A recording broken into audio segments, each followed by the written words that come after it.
Salut à tous les amis, vous êtes sur Yannick Papan, je suis super content de vous retrouver. Aujourd'hui, je vais vous parler d'une question qui m'a beaucoup hanté quand ma femme était enceinte de ma fille, donc mon deuxième enfant, c'est-à-dire comment parler à ma fille, pendant que mon chat passe devant la caméra, comment parler à ma fille de son grand frère décédé.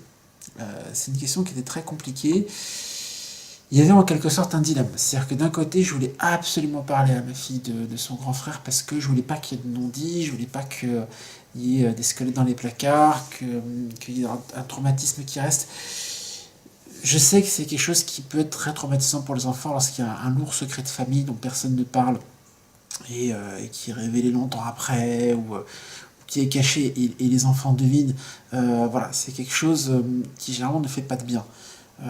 Voilà, les enfants sont pas bêtes, ils sentent bien qu'il y a un malaise, ils sentent bien qu'il se passe quelque chose, qu'on leur cache quelque chose. Donc, moi, j'ai pris le parti d'en parler à ma fille, et ma femme était d'accord avec ça d'ailleurs. J'ai pris le parti d'en parler à ma fille.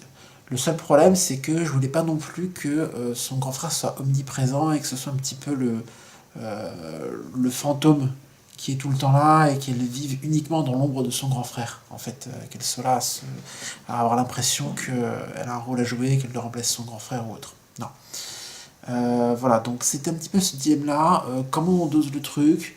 Voilà, en parler, mais est-ce qu'il faut absolument qu'il y ait des photos partout? Probablement pas. Voilà, on essaie de trouver le bon équilibre. Donc, pour l'instant, donc là on est au mois d'août 2017, ma fille a 7 mois, puisqu'elle est née donc fin décembre 2016. Et ce qui est pas mal, c'est que quand les enfants sont petits, finalement, on peut, entre guillemets, s'entraîner. Parce que comme ils comprennent pas forcément ce qu'on leur raconte, voilà, ils comprennent surtout l'intention, bah, on peut, entre guillemets, essayer de leur parler. Et puis si on trouve pas les bons mots tout de suite, c'est pas très grave. Parce que, bon, ils nous posent pas de questions à cet âge-là, donc ils ne pas trop. Mais c'est un bon entraînement, ça entraîne à rendre les choses naturelles. C'est voilà, si on lui dit tiens, tu ressembles beaucoup à ton grand frère, voilà, ou je sais pas, bah, tiens, ton grand frère il aimait beaucoup ça, il aimait qu'on lui dise des histoires, toi t'aimes pas trop, c'est marrant, ou alors toi t'aimes pas du tout la totote, alors que ton grand frère il pouvait pas s'endormir sans. Voilà, c'est le genre de trucs qu'on lui raconte. Voilà, on lui explique des fois quand on pleure, parce que ça nous arrive encore, des fois on a des moments de tristesse, bah, on lui explique, écoute, voilà, là c'est ton grand frère qui me manque beaucoup, c'est un petit peu compliqué. C'est pas de ta faute, ça on lui répète beaucoup. Voilà, il est mort. Il est mort, mais toi tu n'as pas la même maladie que lui, tu ne vas pas mourir, en tout cas pas tout de suite. Voilà, pour essayer de bien cadrer les choses. J'ai lu que avec les enfants, il faut éviter les métaphores.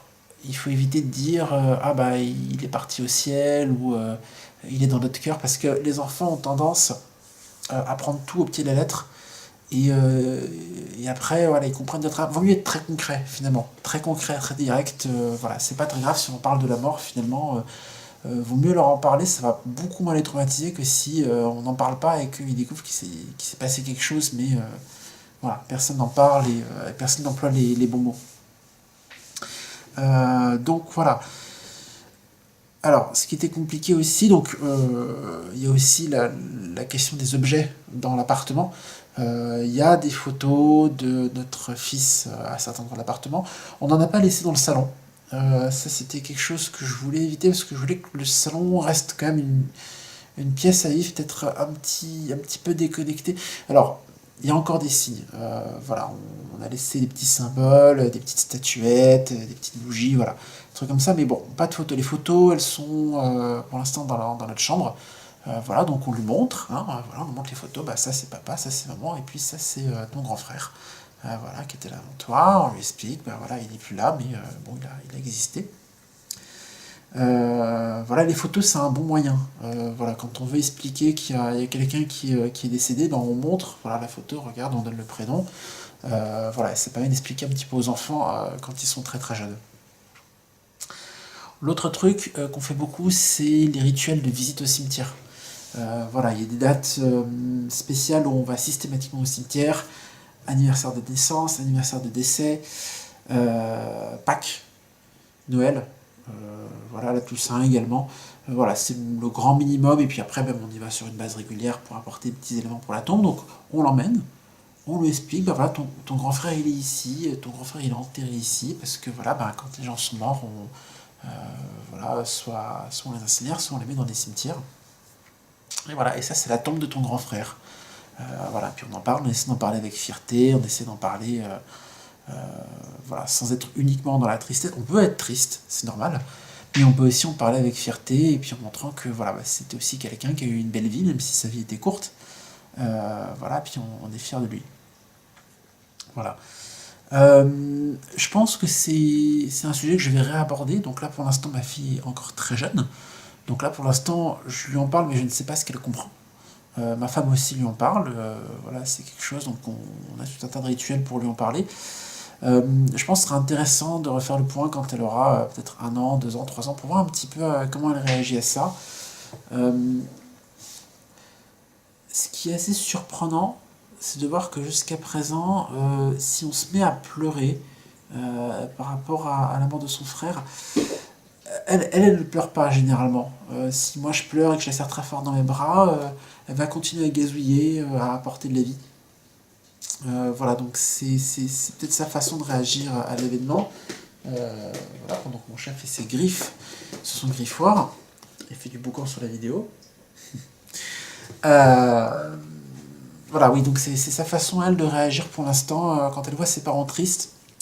Elle a tendance à être plutôt joyeuse elle-même. Voilà, je sais pas si c'est une coïncidence jusqu'à présent, voilà, ou si c'est sa façon de réagir, mais je pense que c'est quelque chose d'intéressant. Je vais voir si ça se poursuit comme ça. Voilà. C'est une situation assez. Alors, ça dépend, si vous aussi vous avez perdu un enfant, ça dépend beaucoup après de la configuration familiale. Nous, il se trouve que c'était notre premier enfant qu'on a perdu et il est décédé avant l'arrivée donc, de notre deuxième enfant. Donc, c'est pour ça qu'on a beaucoup préparé la façon dont on allait parler de cet événement à notre deuxième enfant. Après, il y a d'autres configurations. Le fait de parler d'un enfant décédé plus jeune lorsqu'il y a un grand frère ou une grande sœur encore en vie, voilà, c'est une autre configuration, c'est d'autres problématiques, c'est d'autres façons de s'exprimer. Donc voilà, tout ça c'est une expérience intéressante. Moi je ne peux témoigner que sur cette situation-là, donc celle que j'ai vécue. Euh, mais voilà, n'hésitez pas à commenter, expliquer un petit peu vous comment ça s'est passé avec vos enfants, les enfants d'avant, d'après, comment vous en avez parlé, est-ce que ça a été difficile.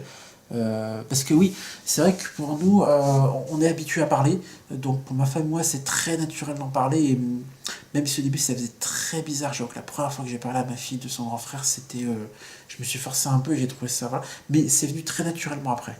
Voilà, mais je peux comprendre qu'il y a peut-être des gens qui sont un peu moins habitués, un peu plus réticents. Voilà, n'hésitez pas à expliquer ce qui vous a bloqué là-dedans. Voilà, je serais curieux d'avoir vos retours d'expérience. Voilà. Bon, c'est tout ce que j'avais à dire pour l'instant sur le sujet.